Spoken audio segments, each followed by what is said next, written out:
வணக்கம். இது நிலா கிச்சன். இன்னைக்கு நம்ம டெய்லி யூஸ் பண்ணுற தனியா பொடி. தனியா பொடி நாங்கள் வீட்டில் எப்படி அரைக்கிறோம் அப்படிங்கிறத நான் இன்னைக்கு உங்களுக்கு காமிச்சு தரேன். இதே போல் நீங்களும் செஞ்சு பாருங்க.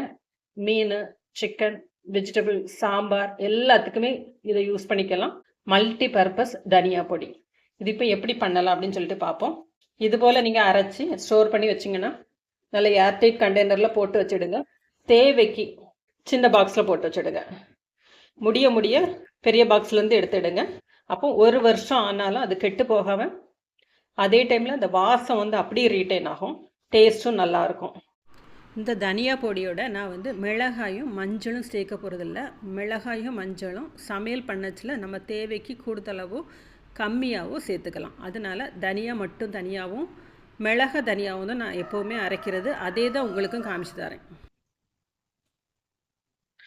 தனியா 3/4 கிலோ எடுத்துருக்கிறேன். இது 1/2 கிலோ, இது 1/4 கிலோ.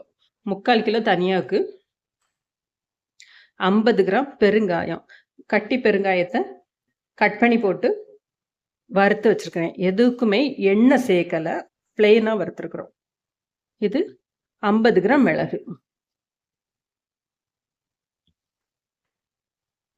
50 கிராம் சோம்பு, 50 கிராம் ஜீரகம், 50 கிராம் வெந்தயம். எல்லாமே கோல்டன் கலர்ல வறுத்துக்கிடுங்க. 50 கிராம் கடலைப்பருப்பு, 50 கிராம் அளவுக்கு புழுங்கல் அரிசி, பொன்னி அரிசி தான் போட்டிருக்கிறேன். 50 கிராம் கடுகு.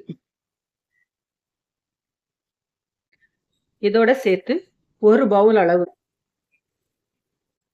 கருவேப்பிலை வறுக்கச்சில் மட்டும் ஒருக்கா வறுத்துட்டு ஆஃப் பண்ணி வச்சிருங்க.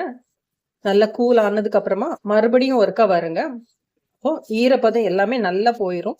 இந்த மசாலா பொடி நீங்க ஒரு வருஷம் வீட்டில் வச்சிருந்தா கூட ஒன்றுமே ஆகாது.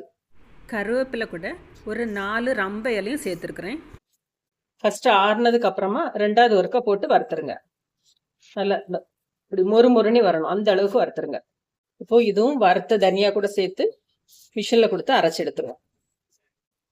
நல்லா வாஷ் பண்ணி பேனில் போட்டு வறுத்து வச்சுருக்கேன். சவுண்டு கேட்குதா? இதே மாதிரி நல்லா முருகலாக வறுத்து எடுத்துடுங்க. இப்போ இது எல்லாமே ஒன்றா பாலியில் போட்டு மில்லில் கொண்டு போய் அரைச்சிட்டு வந்துடுவோம்.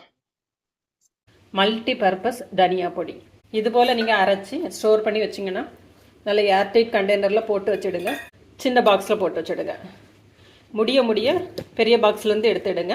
அப்போ ஒரு வருஷம் ஆனாலும் அது கெட்டு போகாமல் அதே டைமில் அந்த வாசம் அப்படியே ரீட்டைன் ஆகும். டேஸ்ட்டும் நல்லாயிருக்கும். நாம் இன்றைக்கி வறுத்து அரைச்ச தனியா பொடி ரெடி ஆயிடுச்சு. இதே போல் நீங்களும் செஞ்சு பாருங்கள். செஞ்சு பார்த்துட்டு எப்படி இருக்குது அப்படின்னு சொல்லிட்டு ஃபீட்பேக் கொடுங்க. தேங்க்யூ. இதை அப்படியே மூடி போட்டுருவோம்.